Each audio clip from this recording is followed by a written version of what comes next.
sont en pénitence? Ça va l'expliquer après. Regardez ce qu'il y a sur le mur. Il y a un gars.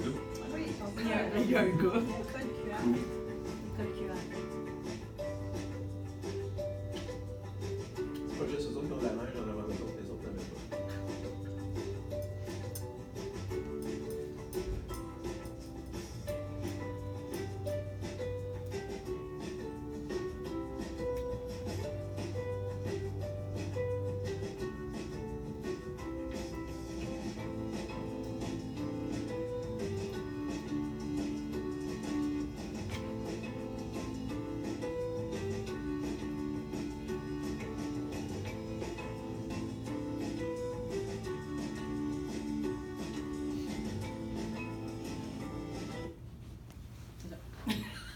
Alors, moi, j'avais le goût de trouver une façon d'engager mes étudiants parce qu'à l'étape 3, c'est un petit peu difficile.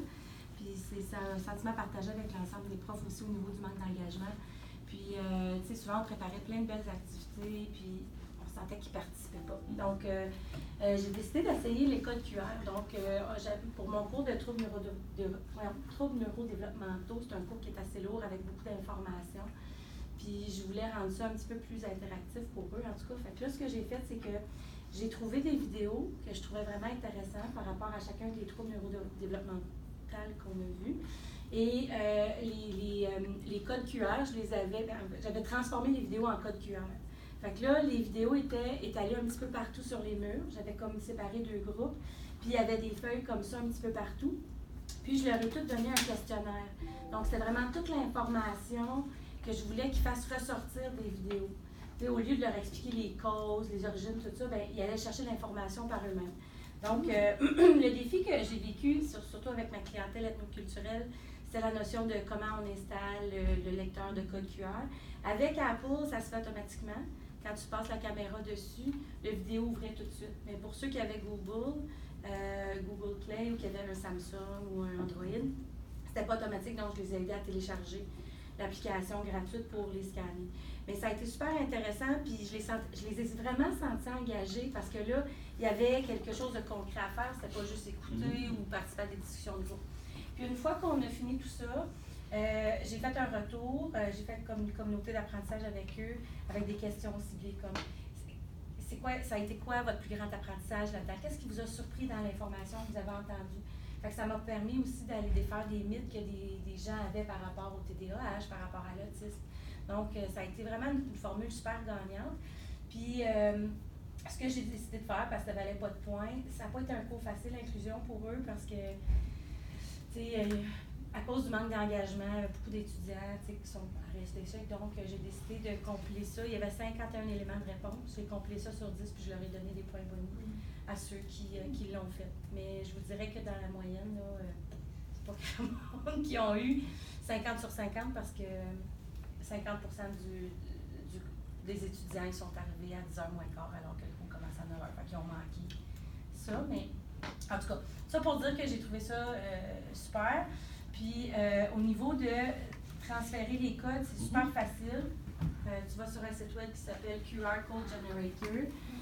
Puis ça peut être n'importe quoi. Tu sais, je me suis dit, je peux même utiliser ça si je fais des espèces de tirage d'identité. Au lieu de leur imprimer des indices écrits, ils peuvent avoir juste un code QR qui scanne, puis là, ça les envoie vers un indice. Donc, c'est ça. Puis là, une fois que tu mets un site web, disons que là, je veux, je sais pas moi, YouTube. On va mettre ça là. Oups.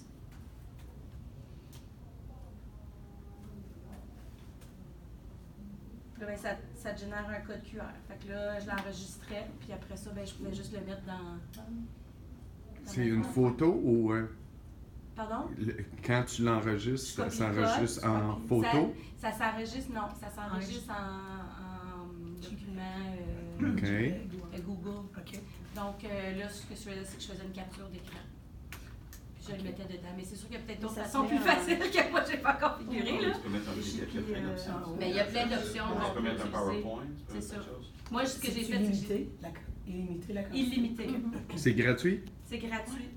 Puis à chaque fois, comme je veux dire, moi j'avais 7 vidéos en tout parce que j'avais 7 troubles neurodéveloppementaux que je voulais voir avec eux, mais c'est parce qu'à chaque fois que tu mets un nouveau code, c'est une nouvelle image qui apparaît, fait que tu peux en mettre 50, puis c'est comme si c'était tout le temps une nouvelle page. Donc c'était ça mon truc. Fait que toi, si t'étais vraiment des vidéos que tu avais mis, ben, tu peux l'utiliser pour n'importe quoi. Pour n'importe quoi, ça peut être pour les amener vers un site, un texte, ça peut les amener vers un site de référence. Dans le fond, c'est qu'il transforme, ce site-là va transformer n'importe quoi qui se passe sur le web en code QR. Fait qu'au lieu de juste visionner la vidéo YouTube en salle de classe, ils se promènent, puis là, ils la visionnent sur leur... Oui, parce que j'ai eu l'expérience, on a, dans le cadre du cours inclusion, c'est arrivé à quelques reprises que j'avais des super bonnes vidéos de parents, témoignages, tout ça. Et à chaque fois que je mettais une vidéo, tout le monde décrochait. Personne n'écoutait. Là, ils étaient rendus sur le cellulaire, faisaient autre chose. Je me suis dit, OK, là, je peux pas juste laisser ça comme ça. Faut que je trouve une façon de les engager. Puis ça, j'ai trouvé ça vraiment super. Ils avaient le droit d'aller où ils voulaient. Puis il y en a qui l'ont fait en équipe, il y en a qui l'ont fait seul. Puis... Même pour Amazing Race, tu pourrais faire ça. Tu plugues des feuilles partout, puis ça donne un indice, une capsule. On a changé nos indices. Exact. Ouais. Je sais que Nicole Dubois, elle a fait un... On t'entend pas, Nadine. Elle sait que Nicole Dubois. Elle a fait un rallye en début d'année comme pour l'accueil pour ses étudiants. C'était dans le collège, puis il y avait des codes QR de coller. Puis ça leur donnait accès à des services. Mais c'est ça, il y a un côté le fun ludique aussi de se promener. C'est ça. Une chasse au trésor, quelque chose avec la boussole, les services de la boussole, ou tu sais, et pour nos accueils, ça serait peut-être un... Tu te rends là, puis il y a des questions sur ce service-là, je peux être informé. Puis, Moi, Julie, je le connaissais pas. Mais merci, Mathieu. Moi non plus, je le connaissais pas. C'est surprenant quand même. Oui, ben non, bravo, c'est très bien. La deuxième chose, tu l'as-tu partagé avec Sienne? Non. Moi, je le ferais parce que, comme on dirait qu'on a, tu sais, comme un prof qui vient la voir dans le virage, comme, on a des profs qui voudraient faire des idées différentes, mais comme j'en ai plus d'idées. Tu sais, la vérité, c'est que tu me l'amènes aujourd'hui, puis moi, je vais l'inclure dans ma prochaine étape. Comme j'ai une activité que j'étais comme, c'était correct, mais c'est quoi ça pourrait être plus le fun. So, puis, ben, notre référence, c'est Sienne. Puis quand, souvent, tu sais, dans notre équipe, on entendait souvent encore, je suis tanné de faire des Moses de grilles, cartes conceptuelles. On dirait que c'est tout le temps ça qui revient. Mais c'est parce que des fois, on n'a pas d'autres idées. So, mais Sienne, peut-être qu'elle aussi, elle ne pense pas à quelque chose de même. Fait que je pense que ça serait bien. Mais peut-être que l'ensemble de nos capsules devrait être envoyé à Sienne. puis en même temps, s'ils sont mis sur la communauté SSH, Ouais, ça devient comme un... Qu'elle ait accès. Que Elle a Sienne, déjà accès. Elle a accès. Mais que nous, on puisse aller chercher dans ça Ouais. aussi. Puis vraiment pour mesurer l'impact d'avoir utilisé ça, parce que moi je trouve ça le fun d'essayer des choses, mais si ça n'a pas d'impact, je vois pas le point. Fait que ce que j'ai fait en début de cours, avant qu'on fasse les codes QR, j'avais fait un caout sur des questions précises qu'elle allait chercher dans les vidéos pour voir un petit peu les résultats.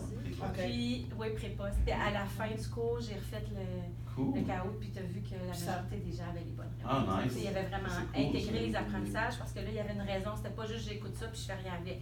J'écoute, je remplis, puis après ça, ben, en salle de classe, on avait vraiment un retour sur qu'est-ce que j'ai appris. Puis, OK, si moi j'avais tel préjugé par rapport au TDAH, qu'est-ce que je dois changer? Parce que c'est ça un peu qu'on veut avec les éducatrices. On travaille beaucoup en communauté d'apprentissage, les faire réfléchir, la pratique réflexive, les amener à un autre niveau pour changer les pratiques et avoir des pratiques gagnantes. Fait, en tout cas, je trouve que ça combiné avec le caout puis la CAP après cette activité-là, ça a été super gagnant. Merci beaucoup, Julie. Merci.